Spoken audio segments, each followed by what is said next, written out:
What's going on, everybody? This is dkdynamite, and it's been a while since we talked about Vanguard, but tonight we're going to be discussing everything we're expecting in Season 2 Reloaded, some sneak peeks, and even an early download. Definitely stay tuned. But before we jump into that, be sure to hit that subscribe button down below, drop a like, and make sure you have notifications on to stay up to date with everything going on in Cold War Year 2, Vanguard, Modern Warfare 2, and any other future Call of Duties as well. Real quickly, I've seen this meme being passed around quite a bit. I actually got a few DMs about it, asking if it was real or not, and I'm sad to say we aren't going to be seeing Captain Price's grandfather as an operator over in Vanguard, at least not right now. And if you guys forgot exactly what the deal is with his grandfather, well, in the original Call of Duty 2, there is a Captain Price in that game, and it's unknown if that is at all canon to the current Call of Duty storyline happening with Black Ops, Vanguard, and Modern Warfare. Maybe it is, maybe it isn't, but I still think it's hilarious as well that we have a Captain Price operator in Black Ops Cold War, and all they do to make that work in the storyline is say that that was his father, because we know in the current Black Ops canon, Captain Price's father was a part of Operation Charybdis, which gets reconfirmed as canon in some Firebase Z intel, but I guess they dropped the ball a little bit with that one, and we could just consider that a non-canon operator over in Cold War. But maybe in the future we'll still see his grandfather added over in Vanguard. You never know. Now in the background I have the closest to what you could say is the vibe that we're going to be seeing in Alps, the upcoming arms race mode for Vanguard. We have some snowy maps like Mount Yemantau and then WMD. Enjoy some of that Nuke gameplay that I went ahead and got with the badass AUG tactical rifle here in Cold War. They didn't really use this weapon too much during Year 1, but I'm like, why not revisit it? It's actually nasty, and we were absolutely going off spawn trapping the hell out of these enemy teams over in Cold War. Definitely enjoy that, and you'll be seeing plenty more nukes as usual in many upcoming videos. Now, real quickly, we have a tweet from PlayStation Size a couple of days ago confirming that apparently the mid-season update for Vanguard was added to the PlayStation database, and we also got a tweet even sooner than that mentioning that the mid-season update for Warzone is also added to the PlayStation database. So if I had to take a guess, tomorrow on Monday should be the official preload date for PlayStation and other platforms to follow shortly after.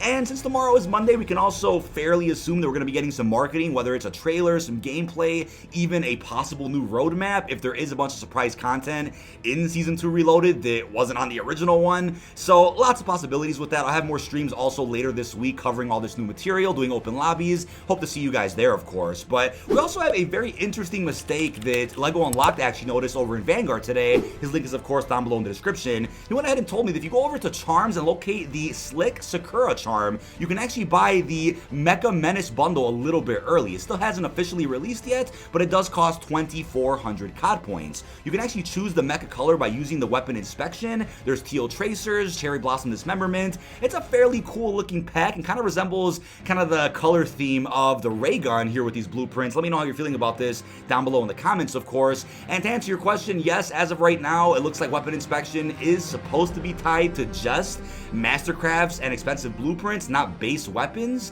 which is a bit strange, but maybe this bundle is kind of a sign that, yeah, they're going to keep weapon inspection to a minimum and only have it for bundles that you pay for. It's a bit weird, doesn't really sit right with me, but that's kind of the vibe I'm getting right now, especially from the description of this bundle, which mentions that you can change the color scheme of this blueprint by inspecting. So there you have it. If you guys want to hop in Vanguard and pick up a bundle, I probably won't be, but if Vanguard's your cup of tea, then go ahead and enjoy that. Now, we also have some early gameplay posted of Gunfight mode coming into Vanguard multiplayer, and I'm not complaining about more content or the fact that Gunfight's coming to the game. I actually really enjoy the mode. It was my favorite part of Modern Warfare for the most part, and I also really enjoy doing all the tournaments and getting the free blueprints in Cold War. But the fact that Vanguard has Champion Hill kind of already had me in a position where I'm like, you know what, they don't really need to add Gunfight to Vanguard, just update Champion Hill, add another hub, some other areas around it, and have a whole new arena for some Champion Hill brackets. But unfortunately, Champion Hill really hasn't gotten an update ever since, what, the beta? Or the alpha, I should say. And I guess since Gunfight is coming to the game, they can utilize those Champion Hill spaces even more for Gunfight, maybe even do some Gunfight tournaments with free blueprints in the future. Lots of possibilities with that, but let me know how you're feeling about Gunfight returning to Vanguard down below in the comments. Now, we also have some claims from verified scoopers that apparently Vanguard's supposed to be reusing some of the Cold War and Warzone motorcycle models, and these motorcycles will likely be featured in the Arms Race Ground War mode coming in this mid-season update. So it's unclear if you can then use your Cold War motorcycle skins in this Arms Race mode coming up, or whatever mode that features motorcycle motorcycles for Vanguard multiplayer. I don't think that'll be the case, but it would be a nice touch if they allow you to use your cosmetics in a game that didn't even exist when you may have originally bought that skin. I'm not sure how that's going to work, but I guess that still is confirmation motorcycles are in fact coming to the game. And don't forget, the original Season 2 roadmap did mention trucks also releasing. That'll very likely be featured in the arms race mode coming out very soon. Now, we also have early gameplay of the Ice Pick melee weapon coming in this season, and this is the throwable melee weapon, which I'm excited about. I've been throwing tomahawks since, what? Oh my god, Modern Warfare 2, Black Ops 1. I've always loved throwing knives or the tomahawks, whatever they want to call them in Call of Duty these days. I've always enjoyed doing that, so I'm looking forward to trying this Ice Pick out, whether it's an MP or even Warzone. Having the ability to throw it and pick it back up is also really unique, since not many melee weapons have ever allowed us to do that over in Call of Duty. Now, the fact that gameplay already exists of these melee weapons and the fact that hackers already force-loaded everything just tells you that, yeah, the content is pretty much finished and ready to go. So maybe since that's been the case for a while with this melee weapon, they might have had time to even incorporate other weapons for the mid-season update, unless they're saving anything new for Season 3. Totally unclear, but we also have some gameplay of the axe as well. And that's the thing, they released the 2 actual weapons at the beginning of the season and saved the 2 melee weapons for the mid-season update. So I guess that's fine, but if they add in a sneaky SMG or a pistol, a shotgun or 2, that would be cool to see as a surprise for this update. But other than that, it's like I mentioned in a previous video, it's still unknown if whether or not this upcoming mid-season update is Season 2 Reloaded or just another update featuring whatever was promised on the original roadmap. I guess we'll find out tomorrow, but with that being said, it looks like if Season 2 doesn't have a proper Reloaded update, then that might just be something that Cold War nailed down every season, and then Modern Warfare also nailed down from Seasons 2 through 6. But melee weapons are melee weapons. I don't use them too much in COD. I enjoyed experimenting with them in Cold War Zombies a little bit, and then I think I used the most melee weapons during Black Ops 3 because there were so many of them.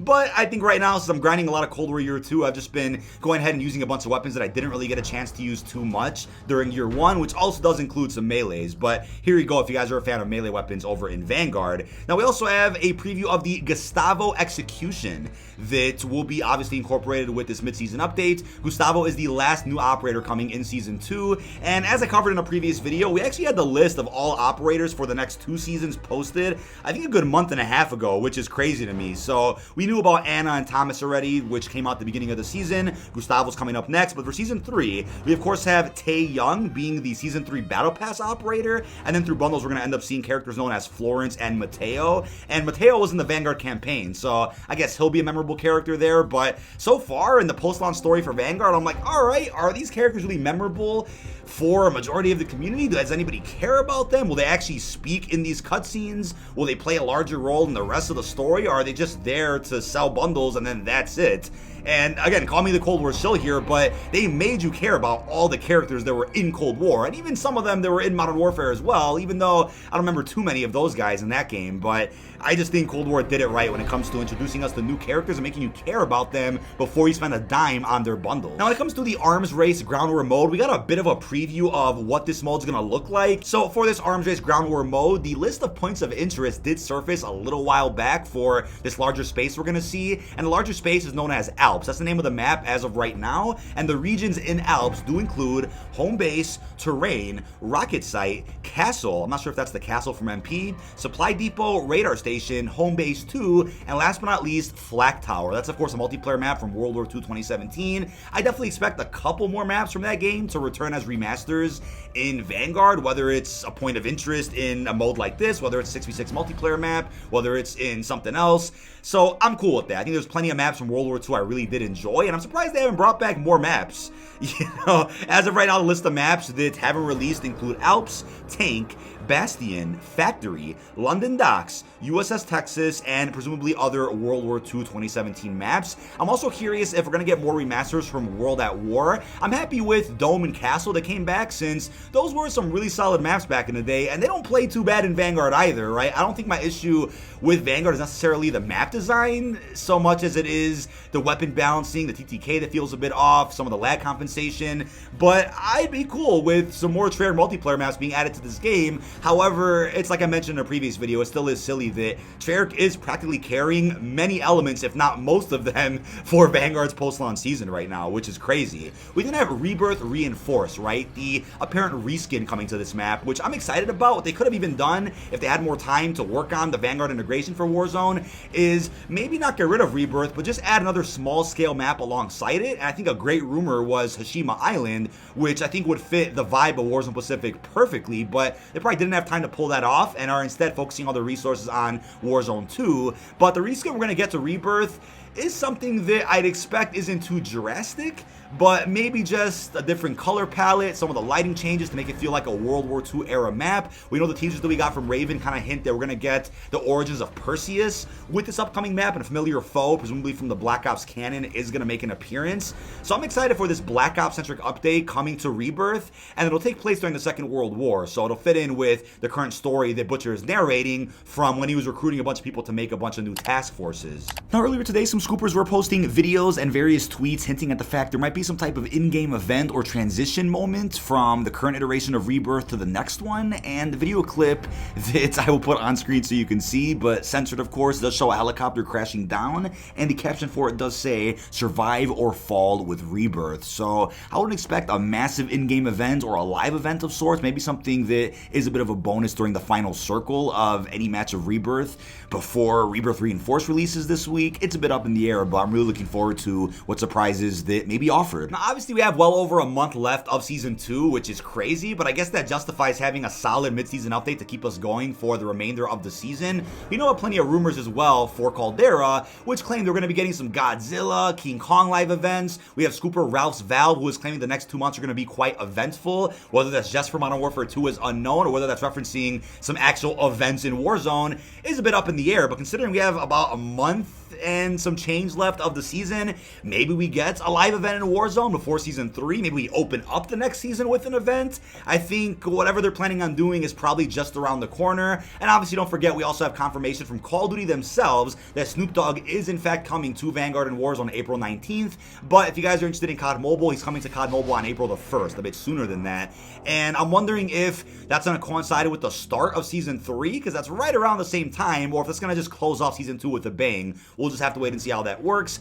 Now, on the topic of this Black Ops update coming to Rebirth, I went in full depth with how this could work in a previous video. I have that link down below in the description. There's a lot to look forward to with this, because not only do we get to see the origins of Perseus, but possibly the return of characters like Kravchenko, Dragovich, Steiner, who did play a pretty prominent role during World War II, and we get a glimpse of that in the flashback mission Project Nova over in the Black Ops 1 campaign. So even though, like I mentioned in that video, it's weird that Treyarch has to also, I guess, carry even the post-launch story for Vanguard, I can't complain about more Black Ops lore and more tie-ins nonetheless. I'm excited for all of it, and I'll be covering all of it here on the channel, of course. Now, I know this isn't Vanguard related, but we still are expecting quite a bit of content for Cold War Year 2, and that's including some upcoming bundles, the map Jungle, we also have another weapon, some other game modes and LTMs. I've gone over that in depth in a lot of previous videos, and I'm curious if any of that will be included with the remainder of Season 2, or if they somehow have this schedule where they'll only drop something big once a season over in Cold War.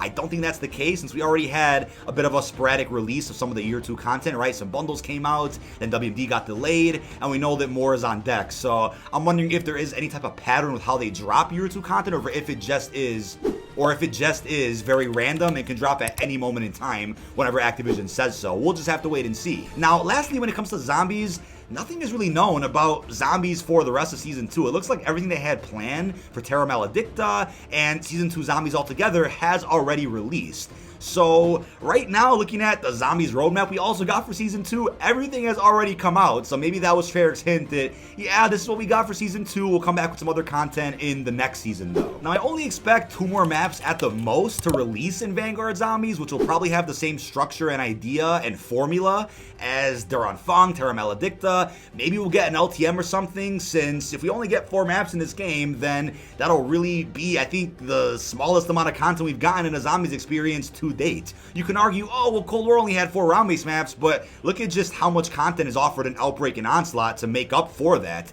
And if you guys aren't a fan of those modes, I get it, that's your right, I fully respect that, but we're not going to go into the circumstances in which Treyarch had to deal with to make Cold War a finished game, because they went through a lot to get that done. But for Vanguard, I don't know what the future future is for zombies. And if anything, I think a lot of people out there collectively could agree that if they just stop putting resources into Vanguard and just focus on year 2 content for Cold War, and then their next project after that, that'll make the most sense, and I think will make more people happy, if anything. But that is about it. This has been dkdynamite. Leave all your thoughts down below in the comment section. What are your thoughts on the upcoming mid-season update for Vanguard? Are you expecting it to be a full reloaded update with surprise content that we didn't know about before? And also, how are you feeling about all the other information that we went over? Really hope you've enjoyed, and peace out, everybody.